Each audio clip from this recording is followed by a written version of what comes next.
Hey, hello guys, my name is Neelam Mishra and this is my YouTube channel Commerce Learning. Welcome you all. Here I make commerce related videos. Some of videos I have already uploaded, so please check them out, and if you able to understand and like those videos, so please share it with your friends and subscribe to my channel.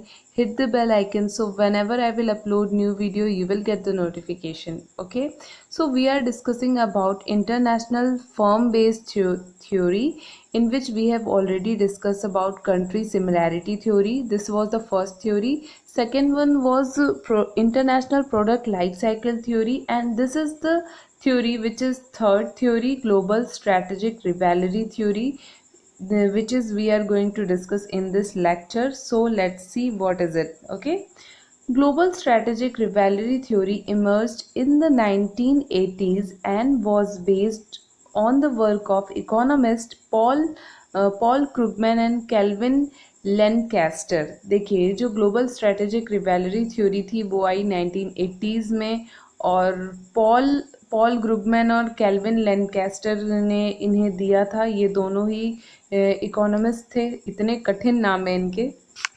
हाँ ठीक है, तो इनके नाम ज़रूर याद रखिएगा, कई बारी पूछ लेता है। नेट के जो एग्ज़ाम्स होते हैं ना, उनमें ऐसा करते हैं कि एक साइड दे देते हैं थ्योरीज़ के नाम और दूसरी साइड उनके ऑथर जो हैं, ठीक है, उनके जो फाउंडर हैं उनके नाम दे देते हैं, तो मैच करने के लिए दे देता है। तो आप नाम ज़रूर याद रखिए, नाम थोड़े टफ हैं, रमेश सुरेश जैसे नहीं हैं, बट फिर भी ट्राई करिएगा कि याद हो जाएं। ठीक है, आगे देखते हैं। Their theory focused on MNC and their efforts to gain a competitive advantage against other global firm in their industry। देखिए, ये जो थ्योरी है वो फोकस करती है MNCs के ऊपर, यानी मल्टीनेशनल कंपनीज के ऊपर, और ये बताती है कि एक इंडस्ट्री को कॉम्पिटिटिव एडवांटेज, जिस इंडस्ट्री के पास कॉम्पिटिटिव एडवांटेज है वो अब दूसरी ग्लोबल फर्म्स के साथ कैसे compete करेगी। ठीक है, इसी चीज़ के बारे में इस थ्योरी ने बताया है। ठीक है, पहला MNC और दूसरा कॉम्पिटिटिव एडवांटेज। कॉम्पिटिटिव एडवांटेज मतलब ये होता है कि जैसे कोई फर्म है, उसकी क्या खासियत है जो कि उसके कॉम्पिटिटर्स में नहीं है। ठीक है, वो एडवांटेज जो कि उसे ओवर इट्स कॉम्पिटिटर मिला हुआ है। ठीक है, the firm will encounter global competition in their industry and order to prosper they must develop competitive advantage. फिर से वही बात बोली गई है। The critical ways that firm can obtain a sustainable competitive advantage are called barriers to entry for that industry. देखिए, कई बार क्या होता है कि वो कॉम्पिटिटिव एडवांटेज किसी इंडस्ट्री को, किसी फर्म को गेन करने के लिए, इसको बैरियर्स टू एंट्री भी माना जाता है। ठीक है, बैरियर्स टू एंट्री का मतलब होता है वो सारे ऑब्स्टेकल, जैसे कोई नई फर्म जब आती है, वो सारे ऑब्स्टेकल्स जब उसके सामने आते हैं, जब वो किसी नए मार्केट में एंटर करती है या नए बिजनेस में या नई इंडस्ट्री कह लो। ठीक है, तो ये जो थ्योरी है ये पॉल क्रुगमैन और कैल्विन लैनकास्टर के द्वारा दी गई थी। इसमें फोकस किया गया है MNCs के ऊपर, और ये बताया गया है कि कैसे कोई फर्म कॉम्पिटिटिव एडवांटेज को यूज़ करके ग्लोबल फर्म्स के बीच में टिकी रह सकती है, बहुत अच्छा काम कर सकती है। ठीक है, अब और देखते हैं इसके बारे में। The barriers to entry that corporation may seeks to optimize include। देखिए, वो जो barriers to entry की बात कही गई है उसमें कौन कौन सी चीज़ें हैं। First one is research and development. किसी भी कंपनी को या इंडस्ट्री को जो मार्केट में आती है उसे रिसर्च एंड डेवलपमेंट की ज़रूरत पड़ती है, कई सारी चीज़ों के ऊपर रिसर्च करनी पड़ती है, फिर उसके बाद वो प्रोडक्शन का काम स्टार्ट होता है। ठीक है, तो पहला काम ही रिसर्च होता है। Second one is the ownership of intellectual property right. देखिए, जब भी कोई इनोवेशन होता है तो उसका प्रॉपर्टी राइट ज़रूर ज़रूर ज़रूर लेना चाहिए, उसकी ऑनरशिप ज़रूर लेनी चाहिए, कि जिससे अगर आपकी बनाई चीज़ दूसरे लोग कॉपी करते हैं तो उन्हें उसका श्रेय ना जाए, आप ही को जाए। ठीक है, इकोनॉमीज़ ऑफ सेल डिपेंड करता है, यूनिक बिजनेस प्रोसेस उसे नई फर्म को देखनी पड़ती है, मेथड्स देखने पड़ते हैं, कई सारा एक्सपीरियंस जो होता है उसके बाद जा कर के इंडस्ट्री खड़ी होती है और अच्छा काम करती है। ठीक है, द कंट्रोल ऑफ रिसोर्सेज, जितने भी रिसोर्सेज हैं उनका कंट्रोल देखना पड़ता है, और ये देखना पड़ता है रॉ मटेरियल कैसे यूज़ हो रहे हैं, ठीक है। ये सारी चीज़ें किसी भी फर्म को देखनी पड़ती है। तो all these are barriers to entry to the corporation. Okay, now next is to sustain in the global competition. Global competition में सस्टेन करने के लिए फर्म को कॉम्पिटिटिव एडवांटेज गेन करना पड़ता है। ये देखेंगे किस किस चीज़ में कॉम्पिटिटिव गेन करना है, ये इस थ्योरी में बताया है। अच्छा, ये बताइए कि कॉम्पिटिटिव एडवांटेज की जो थ्योरी है ये क्लासिकल इंटरनेशनल ट्रेड में भी हमने पढ़ी है, ठीक है।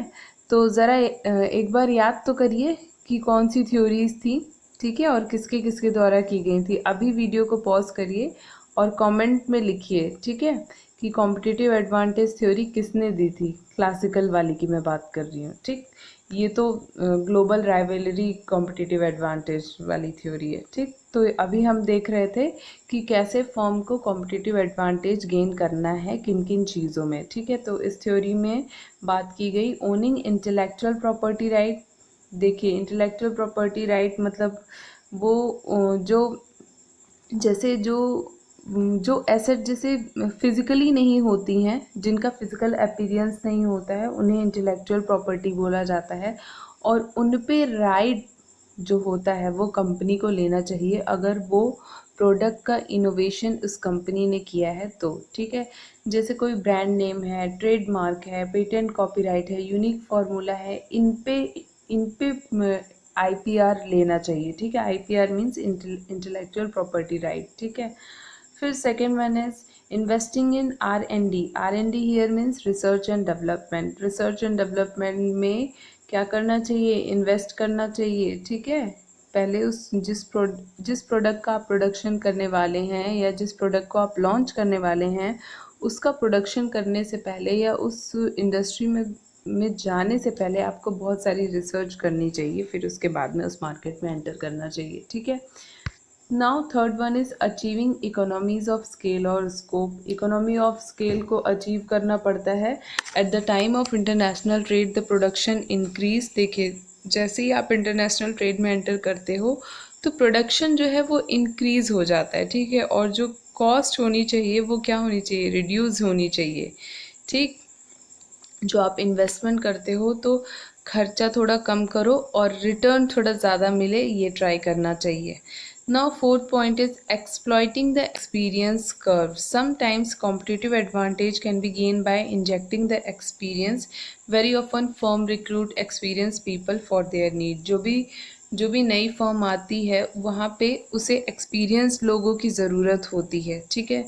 सारा काम यूथ नहीं कर सकती है, या मतलब ऐसे लोग नहीं कर सकते हैं जो पहली बार उस प्रोडक्ट में एंटर कर रहे हैं, जिन्हें कोई एक्सपीरियंस नहीं है बेसिकली काम का, ठीक है। तो एक्सपीरियंस लोगों को रिक्रूट करना पड़ता है, इकोनॉमी ऑफ स्केल को अचीव करना पड़ता है, रिसर्च एंड डेवलपमेंट इन्वेस्ट करना पड़ता है, और अपनी इंटेलेक्चुअल प्रॉपर्टी का राइट लेना पड़ता है, उसे ओन करना पड़ता है। तो ये सारी जब कॉम्पिटिटिव एडवांटेज किसी फर्म को मिल जाते हैं, ठीक है, तो वो सस्टेन करती है और एक ग्लोबल मार्केट में सस्टेन करने के लायक रहती है आगे भी, ठीक है।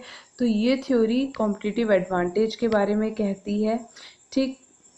जब हमने पिछली कॉम्पिटिटिव एडवांटेज थ्योरी के बारे में डिस्कस किया था तो उसमें हमने ये देखा था कि एक कंट्री को दूसरी कंट्री से तब ट्रेड करना चाहिए जिसमें उसे कॉम्पिटिटिव एडवांटेज हो, ठीक है। जैसे दो कंट्री हैं तो एक कंट्री अगर राइस बनाने में सक्षम है तो वो राइस का एक्सपोर्ट करे, दूसरी कंट्री किसी और चीज़ का एक्सपोर्ट कर सकती है जिसका प्रोडक्शन में वो सक्षम हो, ठीक। तो इसकी बात कही गई थी, वहाँ पे फैक्टर ऑफ प्रोडक्शन की बात कही थी, जहाँ पे एक थ्योरी में लेबर की बात कही गई थी और दूसरी थ्योरी में हमारे ज़्यादा से ज़्यादा लेबर और कैपिटल की बात कही गई थी हेक्सर-ओलियन मॉडल में, ठीक है। तो ये जो थ्योरी है हमारी firm based theory, global strategic revelry theory, इसने ये बताया कि कैसे आप कॉम्पिटिटिव एडवांटेज को गेन करके एक ग्लोबल फर्म में और एमएनसीज में आप एंटर कर सकते हो, ठीक है। तो ये थ्योरी ये बताती है और किन किन चीज़ों की ज़रूरत होती है, कैसे कॉम्पिटिटिव एडवांटेज गेन करना चाहिए, ये हमने पढ़ा इस थ्योरी में।